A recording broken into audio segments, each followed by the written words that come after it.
नमस्कार प्यारे बच्चों। जैसे प्रीवियस वीडियो में मैंने भाषा के संबंध में आवश्यक गतिविधियों में मैंने आपको पढ़ाया था आसन, हाव भाव, मुखी अभिव्यक्ति, मुखाकृति विज्ञान, है ना। आज हम इस वीडियो में भाषा का अभाव सिद्धांत पढ़ेंगे।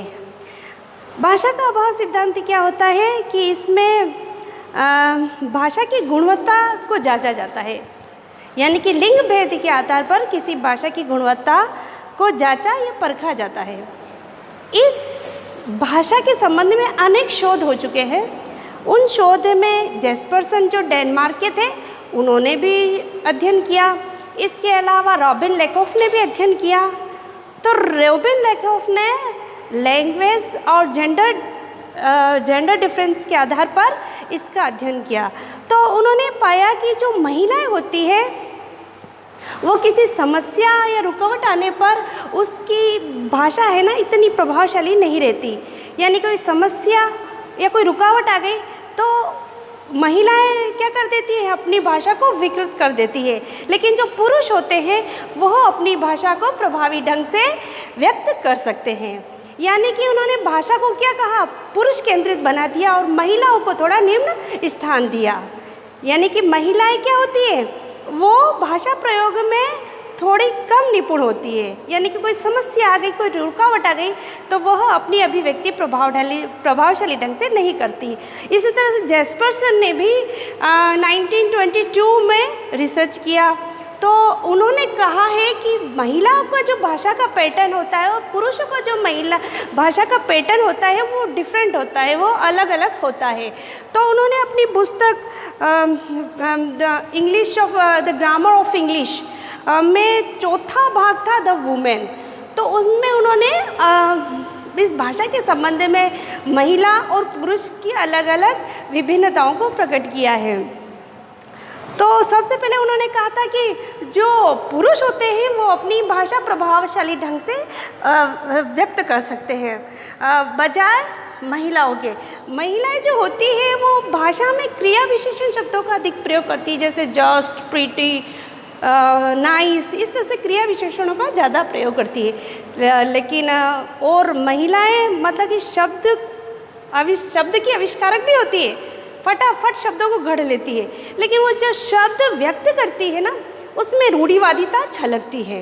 क्या कहते हैं वो कि रूढ़िवादिता झलकती है। यानी कि पुरुष का जो है स्तर ऊंचा कर दिया कि भाषा पुरुष प्रधान होती है और महिलाओं की जो भाषा होती है वो निम्न स्तर की भाषा होती है। यानी कि स्त्री और पुरुष में क्या कर दिया, जेंडर डिफरेंस कर दिया। लैंग्वेज में भी यानी कि पुरुष प्रधान समाज है तो पुरुष को ऊंचा स्थान दिया गया है और स्त्री को निम्न स्थान दिया गया है। इसी तरह से इस सिद्धांत में यही किया गया कि भाषा पुरुष लोग होते हैं वो अच्छी तरह से व्यक्त कर सकते हैं। यानी कि वो हर समय अपनी भाषा को प्रभावशाली ढंग से लिखते हैं, व्यक्त करते हैं।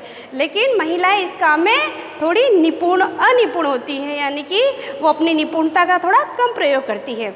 चलो ये तो हो गया भाषा का अभाव या न्यूनता सिद्धांत। लेकिन इसका शिक्षा में क्या महत्व है वो भी तो आपको आना चाहिए ना। तो भाषा का अभाव या अभाव सिद्धांत क्या कहता है, इसको साधारण अर्थ होता है किसी चीज़ की घटा होना, किसी चीज़ की कमी होना, या इंग्लिश में डेफिसिट थ्योरी भी कहा जाता है। यानी कि क्या है, किसी चीज़ की कमी आना, घाटा होना या डेफिसिट, इनको क्या कहते हैं, भाषा का अभाव सिद्धांत। लेकिन जो भाषा का अभाव सिद्धांत एक मॉडल के तौर पे कार्य करता है। इसमें विद्यार्थियों की कमजोरियों को केंद्रित किया जाता है। यानी विद्यार्थियों की कमजोरियां जो होती है ना उस पर फोकस किया जाता है। तो इसमें क्या होता है कि अगर किसी विद्यालय में छात्र की निम्न शैक्षिक उपलब्धि है तो यह उस छात्र की स्वयं की समस्या है। यानी कि अगर वो छात्र विद्यालय में निम्न शैक्षिक उपलब्धि दे रहा है तो इसके पीछे कोई न कोई इस बच्चे की समस्या है। यह समस्या क्या हो सकती है, यह समस्या भाषा से संबंधित हो सकती है, सामाजिक सांस्कृतिक स्तर से संबंधित हो सकती है, या छात्र के तौर तरीकों से संबंधित हो सकती है। ठीक है बच्चों, यानी कि मॉडल की भाषा का अभाव सिद्धांत क्या कर रहा है, एज ए मॉडल। यानी मॉडल में क्या कर रहे हैं, किस चीज़ को फोकस कर रहे हैं, विद्यार्थियों की कमजोरियों पर ध्यान केंद्रित किया जा रहा है। जैसे बच्चों, आपने भी सुना होगा, आपने भी देखा होगा, आपने महसूस भी किया होगा, आप स्वयं पढ़े होंगे कि जो आदिवासी जो इलाका होता है ना, उसमें भी विद्यालय होते हैं ना। तो जो हायर एजुकेशन के जो टीचर होते हैं वो पढ़ाने जाते हैं, तो उनकी सोच क्या होती है कि अगर उस वहाँ के इलाके में, आदिवासी इलाके के विद्यालय में बच्चों की निम्न शैक्षिक उपलब्धि है ना, यानी एकेडमिक अचीवमेंट बहुत ही लो स्तर का है, तो शिक्षक क्या सोचते हैं कि ये तो निम्न बैकग्राउंड से आया है, ये तो निम्न बैकवर्ड क्लास से बिलोंग करता है, इसलिए इसका एकेडमिक स्तर क्या हो सकता है, कभी अच्छा हो ही नहीं सकता। यानी कि इनको कितना भी पढ़ाओ ये पढ़ ही नहीं सकते और इनका विकास हो ही नहीं सकता। इस तरह की जो धारणा बन जाती है उसी को हम शिक्षा में क्या कहते हैं, अभाव सिद्धांत या डेफिसिट थ्योरी। यानी कि शिक्षकों के माइंड में क्या ब्लॉक हो जाता है कि ये बैकवर्ड क्लास के जो बच्चे हैं इनका कभी विकास नहीं हो सकता, इनको चाहे कितना भी पढ़ाओ ये आगे नहीं बढ़ सकते और ये अपना विकास नहीं कर सकते। इस तरह की जो धारणा बनती है उसको हम क्या कहते हैं, भाषा का अभाव सिद्धांत। इसी तरह से एलर एक साइंटिस्ट थे। एलर ने 1989 में एक लेख में महत्वपूर्ण बातें रखी थी, जो क्या थी, वास्तव में छात्रों की निम्न शैक्षिक स्थिति को देखते हुए उन्होंने निष्कर्ष निकाला कि ये वाकई में समस्या है। यानी कि जो बच्चा घर पे अच्छा बोलता है, अपनी मातृभाषा का अच्छा उपयोग करता है, लेकिन वो विद्यालय में आता है तो अपनी मातृभाषा का उपयोग नहीं कर सकता है, यानी कि अपनी प्रतिभा का क्या वो प्रदर्शन नहीं कर सकता है, और उसके सामाजिक आर्थिक स्तर के कारण, उसके सांस्कृतिक स्तर के कारण, उसके घर के परवरिश के कारण वो अपना अच्छा अचीवमेंट विद्यालय में नहीं दे पाता है और उसकी शैक्षिक उपलब्धि क्या हो जाती है बच्चों, निम्न स्तर की। तो ये वाकई में उन बच्चों के साथ एक समस्या होती है।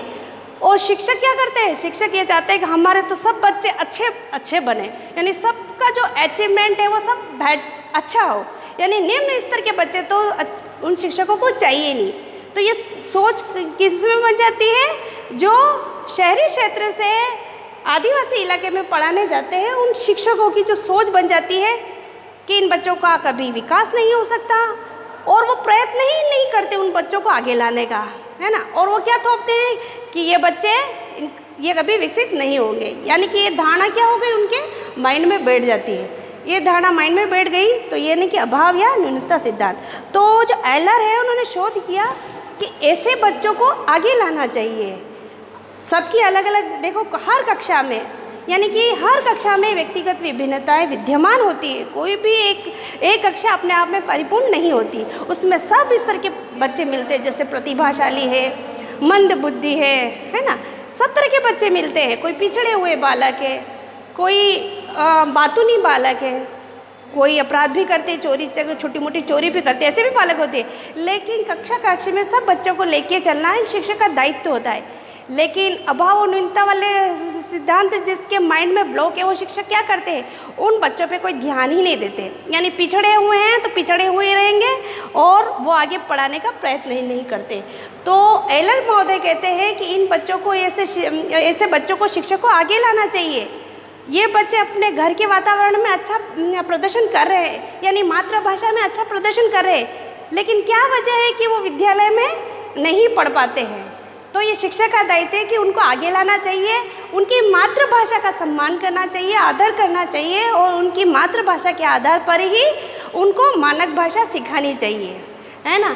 आप जानते हो कि मानक भाषा क्या है ना, जो व्याकरण से युक्त है, जो अनुशासित है, जिसका एक पैमाना होता है निश्चित, वो मानक भाषा है। लेकिन इसका प्रवाह क्या हुआ, कठिनता से सरलता की ओर गया है, और इस प्रवाह के कारण क्या हुआ, यह मानक भाषा से दूर हो गया।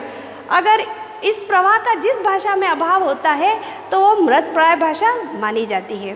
तो शिक्षक को मानक भाषा की शिक्षा देने के लिए छात्र की जो मातृभाषा है उसको आदर देना चाहिए, उसको सम्मान देना चाहिए, उसके आधार पर मानक भाषा सिखानी चाहिए, है ना। तो ये शिक्षक का परम दायित्व है, न कि ऐसे कि इन बच्चों का कभी विकास हो ही नहीं सकता, ये बच्चे कभी पढ़ ही नहीं सकते। तो इस तरह की धारणा रखने वाला जो शिक्षक होता है तो वह बच्चे के लिए बहुत खतरनाक है। यानी कि शिक्षा के लिए ये कार्य क्या हो गया, एक अपराध हो गया है। तो ऐसी धारणा शिक्षक को नहीं रखनी चाहिए। उन बच्चे को आगे लाके उनके अच्छे प्रदर्शन की ओर अवसर देना चाहिए, उनको अवसर उपलब्ध करवाना चाहिए कि वो अच्छा से अच्छा प्रदर्शन दे सकें।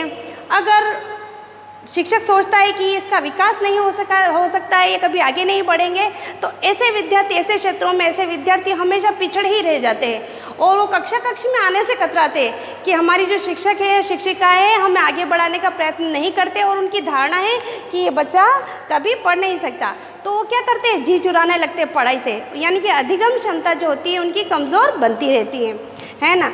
और इसके अलावा बच्चों में नकारात्मक प्रवृत्ति का जन्म हो जाता है कि घर वालों ने मुझे पढ़ने तो भेज दिया है, लेकिन हमारी शिक्षक कहती है कि ये बच्चे पढ़ ही नहीं पाएंगे, तो उनमें नकारात्मक भाव से वो अपराध भी कर सकते हैं।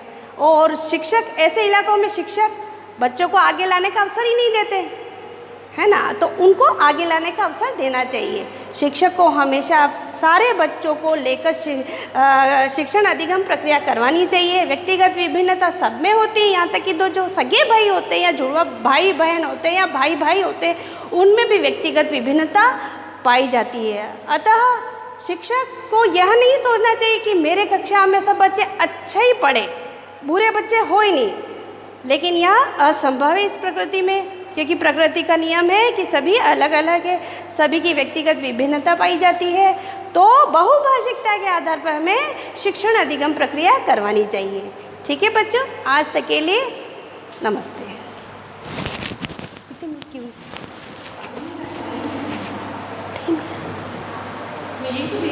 आ रहा ना।